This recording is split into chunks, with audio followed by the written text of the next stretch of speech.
What if the true measure of air superiority lies not in the perfection of a single hunter, but in the clash between two fundamentally different philosophies of war? This debate pits the F-22 Raptor, the undisputed king of air-to-air combat and the pinnacle of individual dueling prowess, against the F-35 Lightning II, a revolutionary flying sensor and networked quarterback. The F-22 was designed to be the ultimate predator in a one-on-one fight, while the F-35 was built to command the entire battle space, fusing data from countless sources to make the traditional dogfight obsolete. The conflict is therefore not merely about which jet is superior, but about a paradigm shift from heroic individualism to systemic, information-based dominance. But as technology relentlessly erases the fog of war, what is the ultimate cost of rewriting the very nature of the warrior? Welcome to the Deep Dive. Today, we're tackling a really fascinating question. It's about modern military power, but it goes way beyond just looking at spec sheets or, technical reports. Absolutely. We're going to dive into this almost mythic confrontation between two giants of the sky, the F-22 Raptor and the F-35 Lightning II. Right, the two big ones everyone talks about. Exactly. And the usual debate, the one you always hear, is just which one's better? Yeah. Is the F-22 superior or is it the F-35? Yeah, that's a simple question. But as you're going to find out pretty quickly, that question, it's fundamentally misleading. It actually points towards something much bigger, like a split in the very soul of modern power. A schism, yeah. It makes us choose not just between two airplanes, but between competing ideas of what security, maybe even what human agency really means now in the 21st century. That's the real heart of it. Our mission today, it's much bigger than just comparing jets. If you really want to understand these two incredible machines, well, understanding them means understanding a huge shift, a profound shift in modern power, in military strategy, even in our relationship with technology itself. So this isn't just going to be a tech talk, It's really a look into the future of conflict, the future of our alliances. And yeah, ultimately, it's kind of a look at ourselves, too. And you, listening right now, you're already part of this. You're implicated in the answer, whether you realize it yet or not. Definitely. So we're going to unpack all the layers here, the myths, the tech, the philosophy surrounding these planes.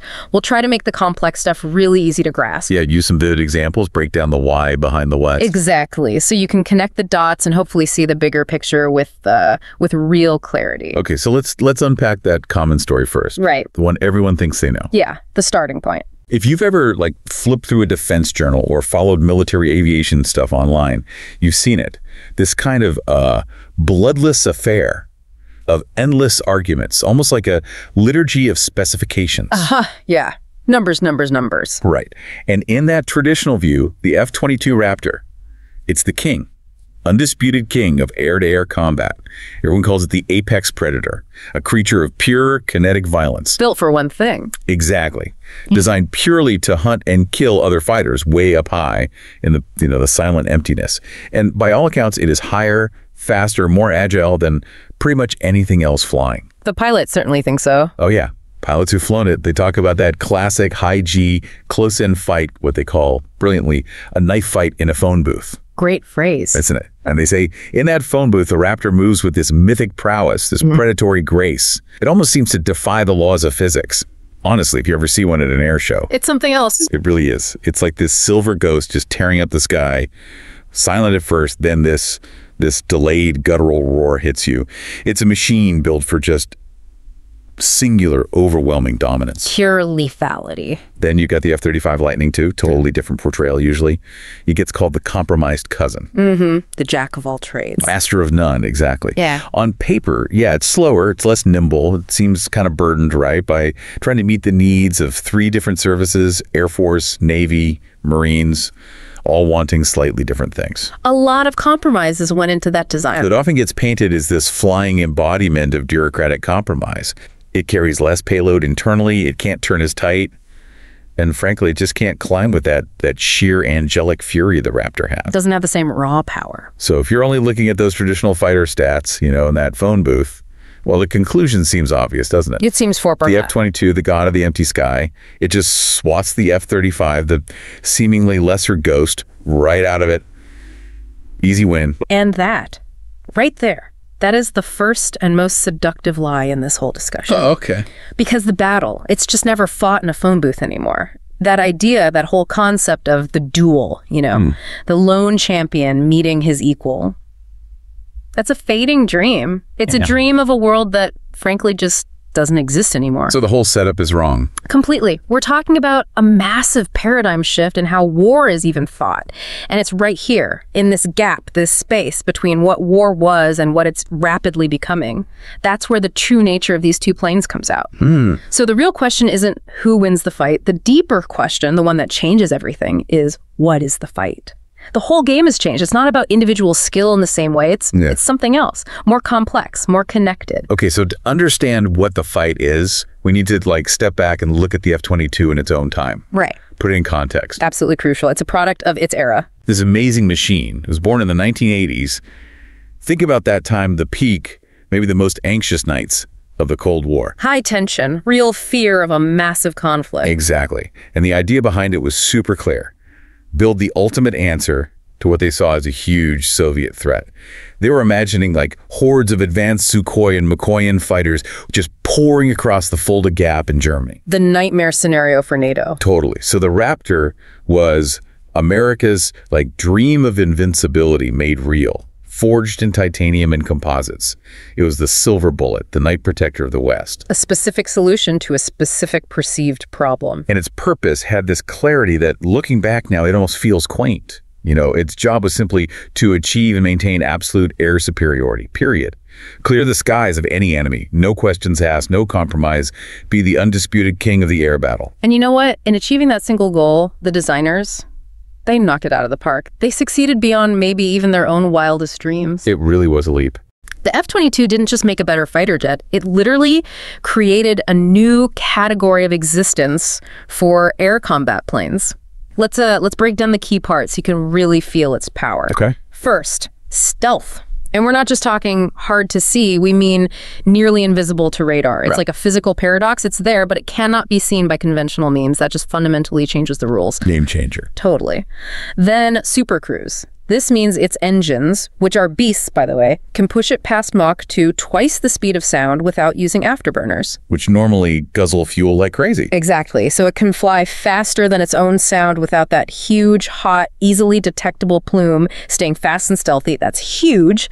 And then extreme maneuverability. This thing can twist and turn in the sky like a hawk outpacing a sparrow. It pulls G-forces that would literally tear other planes apart or just make the pilot black out. Unbelievable agility. Combine all that, and you get this first look, first shot, first kill capability. Its sensors, its avionics, they let it see first, strike first, and kill first, often before the enemy pilot even has a clue it's in the sky. Wow.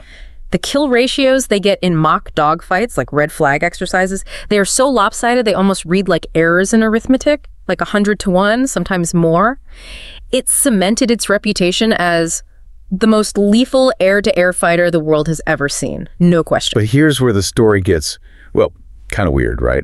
There's this huge, almost tragic irony about the F-22. Yeah, the world changed under its feet. Exactly. The world it was built to dominate, the enemy it was designed to crush, it just vanished. The Berlin Wall fell, the Soviet Union dissolved, that great adversary, the pure competitor that justified its insane cost and its no-compromise design, poof. Gone. So this perfect warrior was left standing on a battlefield where the enemy just went home. Right. And as a result, its production line, controversially, was cut short. They only built 187 operational aircraft. That's it. A tiny number for such a significant program. And then, to make things even more complex, Congress passed something called the Obey Amendment back in '98. That made it illegal to export the F-22. Couldn't sell it to anyone, not even close allies. Which was a huge deal. protecting that bleeding edge stealth tech was paramount. They worried it could leak or, upset regional power balances. So it basically got locked in this gilded cage. It became this national treasure, right? A jewel so precious, so advanced that it could barely be used. They kept it back, reserved it for this doomsday scenario that stubbornly refused to arrive. Waiting for a fight worthy of its capabilities. And so its legend just grew in its absence. It became this creature of myth, partly because it was so rarely seen in action. This beautiful, terrifying symbol of American air power, incredibly powerful, but also paradoxically constrained. But what's really interesting philosophically is that the F-22 becomes this perfect, exquisite anachronism. Anachronism, yeah. Yeah. From another time. It really represents the last and greatest warrior of the Cold War. It's truly the Achilles of the skies. Its power, its whole concept, is rooted in the singular, the individual. There's something almost aristocratic about it. Aristocratic? How so? Well, it embodies that idea of individual excellence, almost like Nietzsche's will to power. One perfect entity imposing its will through sheer force and perfection, the pilot. They aren't just managing systems, they're fundamentally a duelist. Right, that knife fight. Yeah. Their consciousness has to be fused with the machine. It's this intimate dance of instinct and steel. Their world is this physical world, feeling the G's, nailing the angle of attack, sensing the closing velocity of the target. It's visceral. The human is still central. Absolutely. The Raptor is the apotheosis of the hero, the lone warrior against the void. But, and this is the critical transition, what happens if that void isn't empty anymore? What if it's actually filled with invisible waves, with data, with a network? And that leads us right to the F-35. Exactly, a very, very different kind of beast. Okay, so if the F-22 is Achilles, the ultimate warrior, then the F-35, the Lightning II, is maybe more like a cunning, multifaceted Odysseus. That's a good analogy. It plays a different game. And this is where that category error I mentioned earlier really hits home. Judging the F-35 by the old rules, speed, agility, dogfighting, it's like judging a grandmaster of chess by the strength of his biceps. Right. You're measuring the wrong thing entirely. It's the wrong framework. The F-35 was thought up differently from the start. It wasn't just about America dominating. It was fundamentally about alliances. Connecting allies, yeah. Binding NATO partners, others like Japan or Australia, into this web of shared air power. One basic airframe, but three distinct versions for different needs, designed to be less of a lone wolf and more like an omnipresent network node, a connector. And that hits on the core idea. What's truly revolutionary about the F-35? Its real nature isn't really that of a fighter, it's more that of a sensor. It is fundamentally a node in a network. A sensor node that happens to fly and carry weapons. Precisely. Its greatest weapon. It's not the missile in its bay, it's the network it commands. The airplane itself is almost secondary. It's just the most elegant, survivable housing yet devised for a revolutionary suite of interconnected sensors, computers, and communication systems. Wow, okay, so the platform serves the network. Entirely. Its purpose isn't to win a duel. Its purpose, and this is profound, is to render the duel irrelevant. How? By knowing everything. By achieving information dominance, by making the fight unwinnable for the opponent before it even begins. It's a total shift from individual combat prowess to systemic, integrated intelligence. Okay, let's make that real for you listening. Let's try to step inside the mind of an F-35 pilot for a second. See yourself in that cockpit. You're not just flying. You are basically inside this seamless 360-degree sphere of information. And that's thanks to something called the Distributed Aperture System, or DAS. Sounds complex, but the effect is stunning. It is. Basically, there are 6 infrared cameras embedded all around the jet. Yeah. And they feed this continuous, almost godlike view of the world directly into your helmet's visor. Think about this. You can physically look down through your own feet, through the floor of the cockpit, and see the ground scrolling below you. Like the plane isn't even there. Exactly. You can look back right through the engine, through the tail, and see, I don't know, a missile launching from a ship 100 miles away. That traditional line between what your own eyes see and what the plane's sensors detect, it's utterly erased. Your mind, your consciousness is the battle space. It's extended, amplified, integrated in a way that's, well, it's almost science fiction. It really is, but it gets even deeper than just the visuals, than what the pilot perceives directly. The F-35 doesn't just see stuff, it understands it. The brain behind the eyes. You got it. It's sensor fusion engine, and people say this is probably the most complex piece of software ever put into the sky. It's this incredibly hungry, intelligent entity. It just hoovers up trillions of bits of data per second. Trillions. Not just from its own advanced sensors, like its powerful AS or radar, but from every friendly asset in the theater. Information is pouring in constantly from those big AYCS radar planes. Or ones with the discs on top. Right, from satellites way up in orbit, from Navy destroyers maybe hundreds of miles off the coast, from Army units on the ground, and crucially, from other F-35s flying nearby.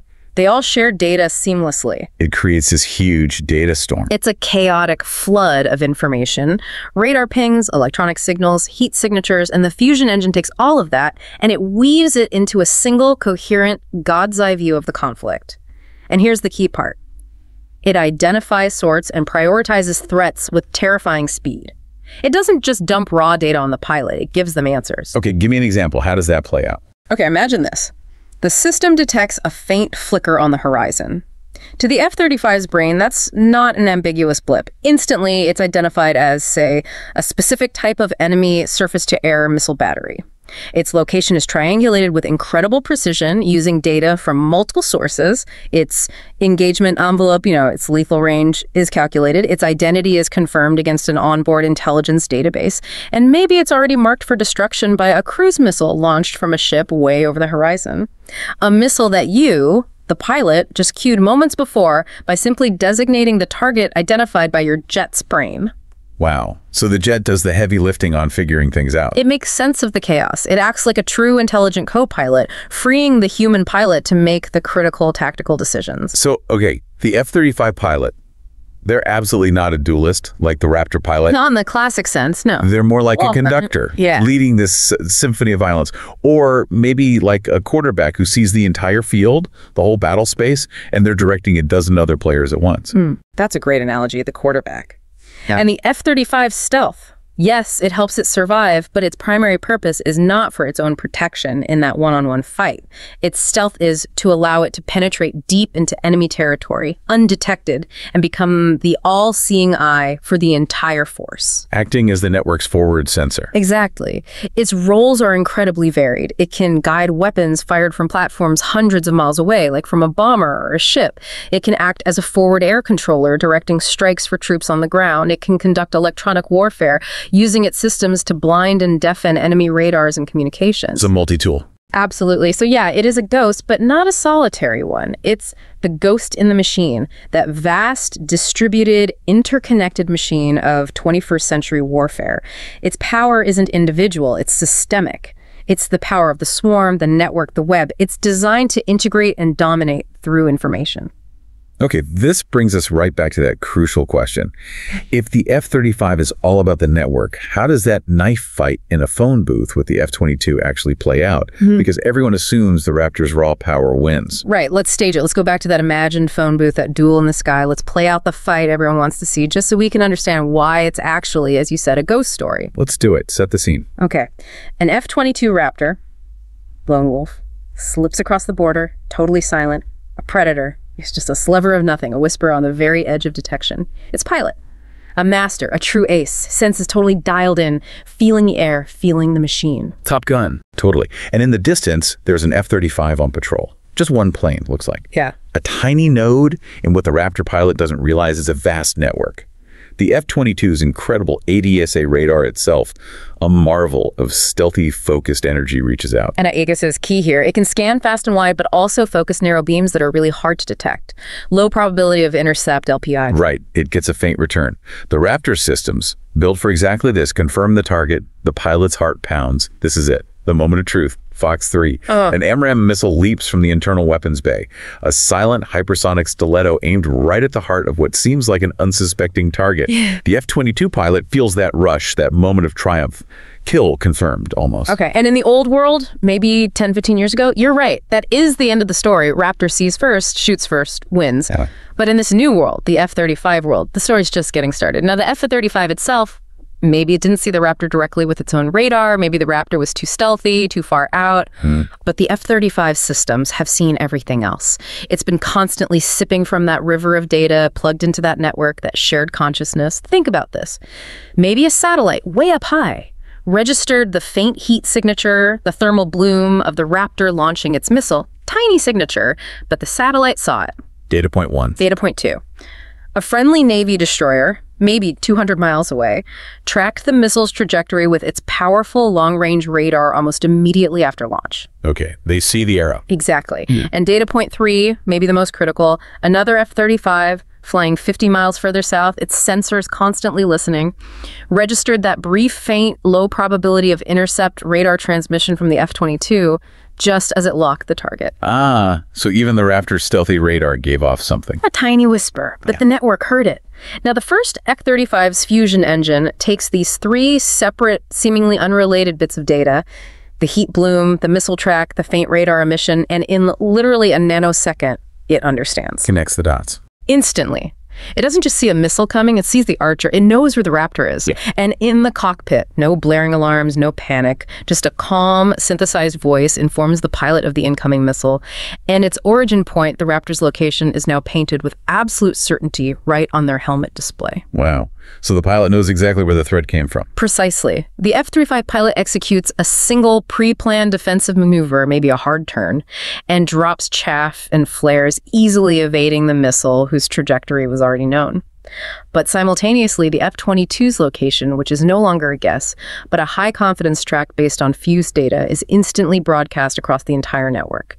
Every friendly ship, plane, ground unit, satellite, they all know exactly where that Raptor is. Okay, now back to the Raptor pilot. What are they seeing? They see the F-35 dodge their missile. They're probably thinking, okay, unlucky shot, let's re-engage. They're maneuvering, getting ready for the second shot, confident in their plane's superior agility, their own skill. They still think this is a duel. But it's not. But then, something is deeply, terrifyingly wrong. Their threat display, which was totally clear a second ago, showing them as the master of the sky, it suddenly blossoms. A dozen hostile symbols pop up everywhere. 2 missiles fired by another flight of F-35s that the Raptor pilot never even saw, never knew existed, are screaming towards them from the flank and from below. A surface-to-air missile battery cued seconds ago by that first F-35, the one that just dodged the Raptor's missile. Yeah. It has a lock. It's fired. The trap is sprung. Completely. The lone wolf hasn't found a sheep to hunt. It has accidentally stumbled right into the dead center of a spider's web. And now every single strand of that web is vibrating, broadcasting its exact location and hostile intent to every other predator in the network. That's a chilling image. The lone warrior suddenly overwhelmed by the system. And it perfectly illustrates the difference, right? Why that simple duel is just obsolete. The F-22 is the perfect knife, maybe the sharpest ever made. But what good is a knife against a ghost? Especially a ghost that's part of an invisible, all-seeing, all-knowing system.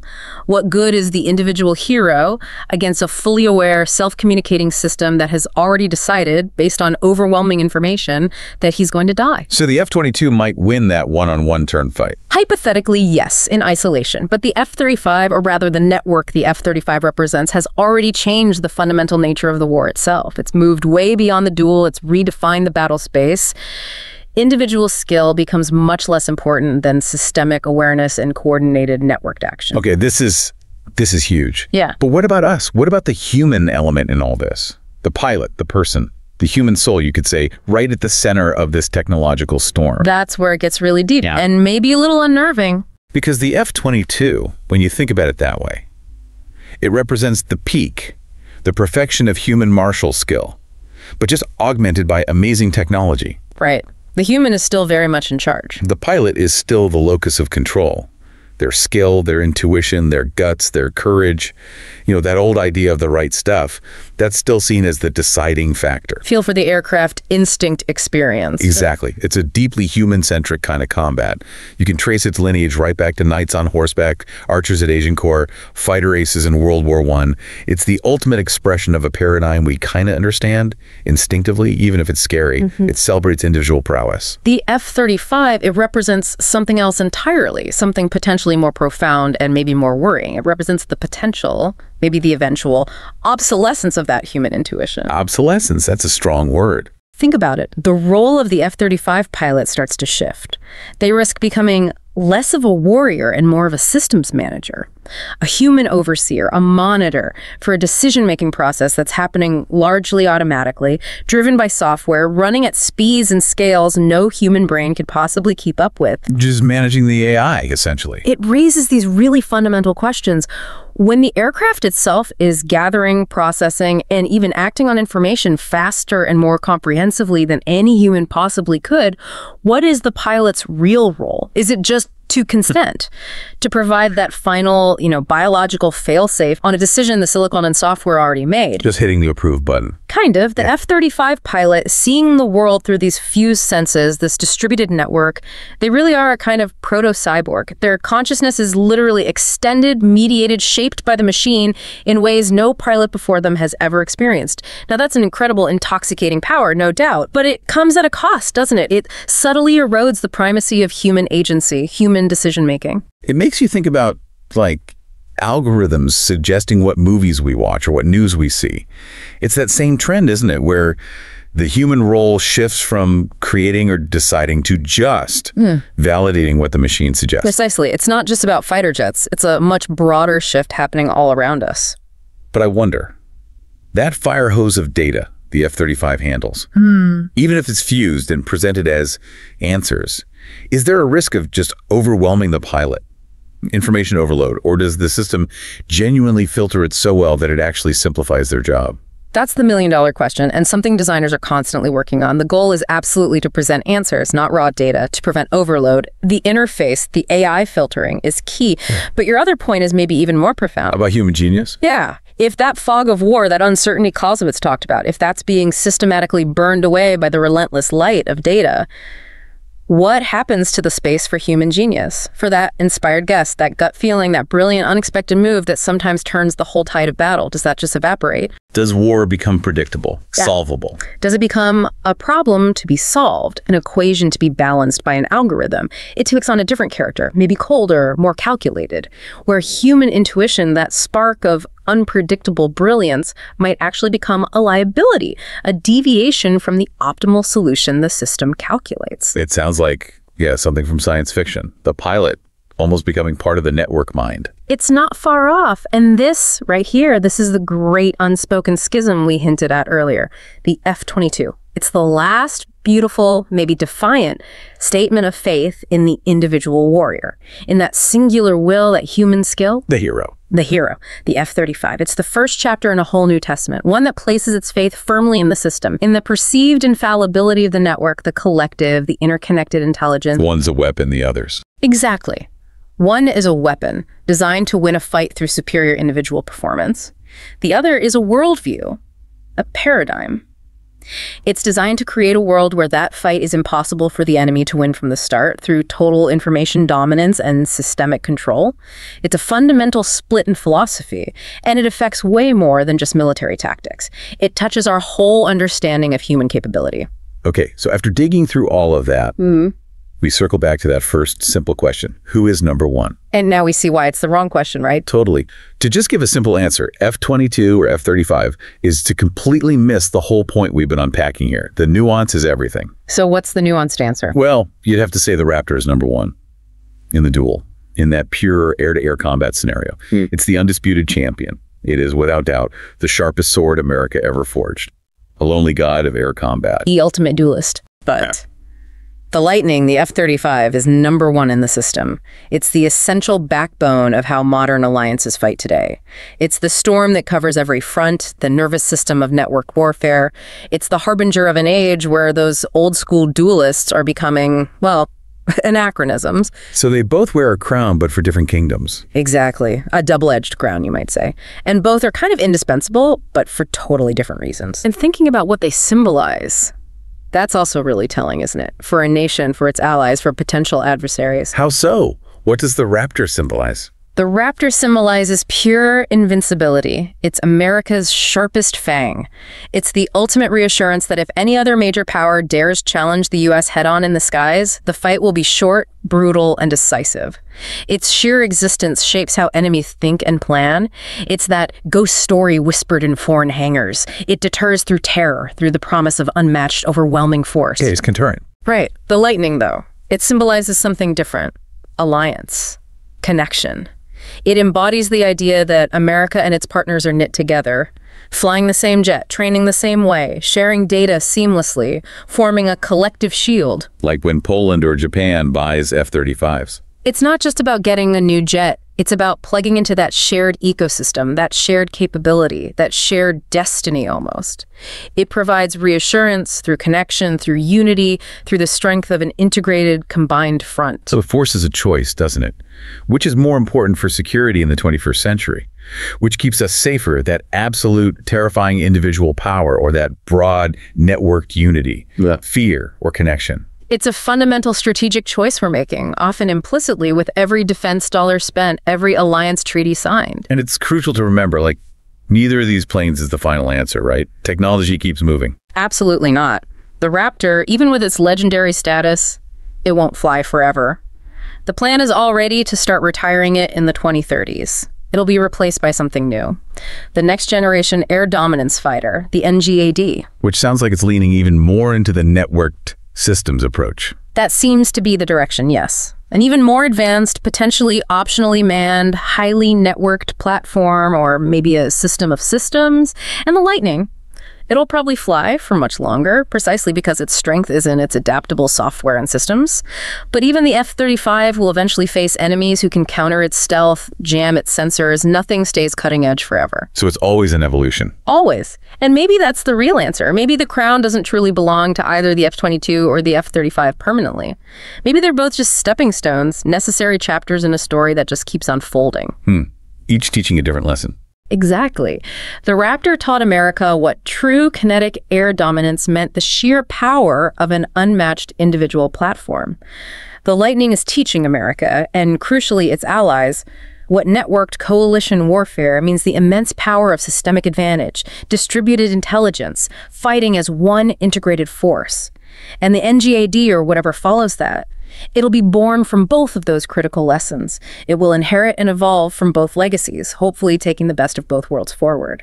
So, okay, wrapping this up, that crown really is double-edged. You can't really have one without the other, conceptually in the current world. The Raptor, without the F-35 network to support it and provide context, it's invincible, but maybe too few. It's king with no army, it's power potent and isolated. And the Lightning, without that ultimate high-end threat like the Raptor represents, or what NGAD will become, it's numerous, it's networked, but maybe less feared. A storm, yes, but maybe without that terrifying clap of thunder that really breaks an enemy's will. And yet, standing here, looking at this whole picture, you still feel a bit uneasy, don't you? There's an uncertainty there. Because crowns are fragile. Enemies do adapt. Myths fade eventually. What keeps a nation safe today? Well, it might not be enough tomorrow. And the whole debate just keeps evolving, doesn't it? Technology doesn't stand still, strategies shift. So maybe the better question isn't really which jet is number one. Maybe it's more like, what does it even mean to seek number one anymore? In a world where the nature of conflict itself is constantly being rewritten, often by silicon and software, it's not a settled question. It's an ongoing search. #outro. So in the end, the Raptor and the Lightning, they're more than just machines, aren't they? They're like mirrors. Yeah, they reflect something back at us. They reflect back what kind of guardians we want to be. Do we want to be invincible kings, relying on that singular, overwhelming power? Or do we want to be united storms, relying on collective intelligence and network strength? And maybe, as the future keeps unfolding, we'll find that the real crown, the ultimate source of security, it never really belonged to the steel, or the stealth, or the software at all. Maybe it belongs to something more fundamental, more human. That fragile but enduring will to defend, combined with the wisdom to constantly adapt. The sky. It used to be this canvas for heroes, for individual aces. Now it seems like it's waiting to be filled with these quiet, interconnected, all-seeing ghosts of a totally different kind. And you have to wonder, what kind of consciousness, what kind of human will truly command that sky in the future? The sky is vast, the crown is heavy. And the story, my friends, is definitely not finished. Yeah. If you enjoy this video, please like, share, subscribe, and hit the bell to the later update from my channel. Thank you for watching till the end, and see you in the next video.